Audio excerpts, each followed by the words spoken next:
To fully heal from burnout, you'll have to stop.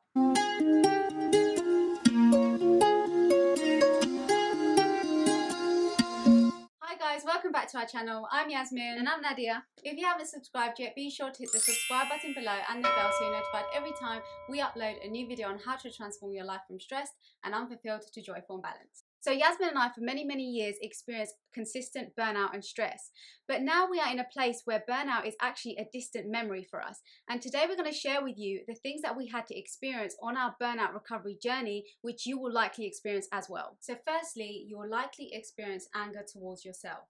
Throughout your journey of healing from burnout, you'll likely go through periods of anger and frustration towards yourself when you start to identify the consequences your frantic and hectic living has had on yourself, your body, and those around you. Whether you're angry at yourself because you've hurt those around you through your lack of time and dismissiveness, or you're angry that you've put your mind and your body through constant stress and anxiety, it's important to redirect your focus on forgiving yourself and letting go of the guilt you are carrying so that you can fully heal. Remind yourself that you have learned from these actions and you can now repair the damage that has been done and prevent it from happening again. So this was not a wasted experience and you don't need to beat yourself up about it. The second thing you'll experience is you'll want to push yourself again and may even burn out again. On your journey to healing burnout, especially at the beginning, you will likely have similar thoughts and behaviors that caused you to burn out previously. You may be tempted to push yourself to work a bit more, skip a few hours of sleep to get more work done, even say yes to others when you want to say no because you already have too much on your plate. It can be tempting to go back to old ways, but remember that your thoughts and behaviors are mostly a habit by now, so it will take time to start undoing those habits. Have patience with yourself, have self-compassion, and just keep focusing on your goal. The third thing is you will have to learn to stop postponing your joy. Along your journey, you will most likely look for a way to live more meaningfully. This will usually require you to include more experiences that bring you joy, add value to your life, and nourish your soul. You'll most likely come to the realization that a lot of your past was spent postponing joy and fun because work or something else took priority. But throughout this journey, you'll sometimes start to prioritize your joy and your fun over work or being productive to live a more meaningful life. The fourth thing you'll need to learn is to sit with your emotions even when they feel uncomfortable. In order to recover from burnout, you will need to slow down, take a break, and stop. These moments of stillness, non-distraction, and potentially boredom will inevitably give rise to emotions and thoughts that you've previously distracted yourself from by diving into your work.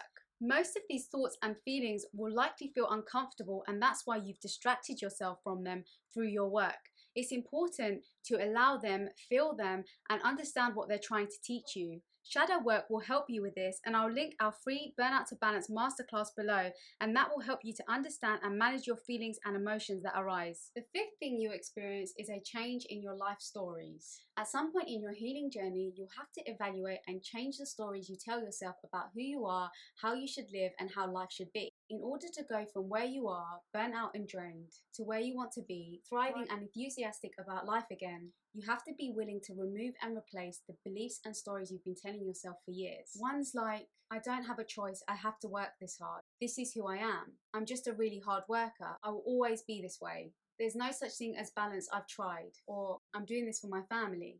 All these stories accumulate over time and run through your mind constantly subconsciously, defining who you are. If you do not want to be the same rushed, stressed, overwhelmed person after recovering from this journey, then you have to create a new identity for yourself by telling yourself different stories about who you are, how you should live, and how life should be. The sixth thing that you will have to learn is to stop looking at society for answers and instead tune into your values and intuition. If you have struggled with stress and burnout, then the likelihood is that you are not following your true self and your intuition. Burnout happens when we are not tuned into what brings us joy, what our body and mind needs, and when we are not aligned to our true selves. This happens when we look outside of ourselves for direction and follow society's trends and conformity, even if it doesn't feel right to us. To fully heal from burnout, you'll have to stop looking for answers outside of yourself and tune in to what aligns to you, your values, and the unique vision you want to create for your life. The seventh thing is you'll have to start to celebrate your small achievements. If you've been burnt out several times before, then you probably set unrealistically high expectations for yourself and don't celebrate your achievements because you're usually too busy setting yourself another goal to appreciate and take time to recognize what you've just achieved. However, this journey of healing from your burnout will require a lot of self-reflection and self-discovery, and you'll likely learn that in order for you to make your life more pleasant and enjoyable, you have to start to recognize yourself and be proud of yourself for your accomplishments. The eighth thing you'll have to do is to create a separation between your work and self-worth. For many people that overwork, and in many cases those who are seen as type A, super productive and very successful, unfortunately many of those people are also the same people that feel guilty when they rest, feel restless when they are doing something fun, and feel a need to fill up a lot of their lives with work. This is because they usually have attached their productivity and work success to their feelings of self-worth. On your burnout recovery journey, you will need to let go of the idea that your self-worth is dependent on the work that you do. Your work does not define who you are. The ninth thing is you have to learn to embrace change and the unknown. A lot of this journey of healing from your burnout is going to feel new and unfamiliar. This is because you have to create a new identity for yourself, and you have to go from rushing to slowing down, from always saying yes to start saying no, and from believing life is hard work to creating a more balanced and enjoyable life. All of these things will be unknown and will carry with them uncertainty. Because there'll be so much that you cannot control or know the outcome of yet, you will have to start embracing the unknown and uncertainty and seeing it as exciting rather than scary. You'll likely realize that you have to learn to accept and embrace change and know that you can handle anything that comes your way. The 10th thing you'll have to do is you'll have to start prioritizing yourself and self-care. If you want to recover from burnout and stay away from burnout, you will need to at some point learn that your body needs to be taken care of. You will need to learn to respect and take care of your physical body, your mind and your soul. Only then can you flourish and effortlessly stay away from burnout.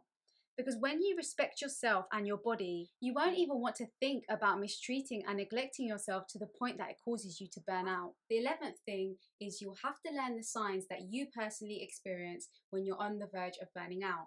Along your journey of healing and learning to avoid burnout in the future, you will likely learn the signs that you display when you're on the verge of burning out. Whether you become very closed or hostile towards others or show higher levels of emotion, you have to learn what your signs are so you can ensure that you take the necessary action to avoid burnout and restore balance. You want to set rules around this or incorporate some sort of ritual so in the future when you notice the first sign, you know what action to take. The 12th thing you'll have to do is to stop doing everything with urgency. For many people who consistently get burnt out, they are people who usually like to act with urgency, create self-imposed unrealistic expectations, and who have very, very long to-do lists. To overcome burnout long-term, you'll need to take a more balanced and realistic approach to your workload and be realistic about what is truly urgent and what can wait. You'll also need to learn to have some patience and realize big goals take time. There's a quote that says you can do all of the things but not all at once, and this pretty much summarizes this point and what you'll have to learn. That's it for today, guys. We hope you enjoyed the video. If you did, please like, share, subscribe and comment, and until next time, thanks for watching. Bye.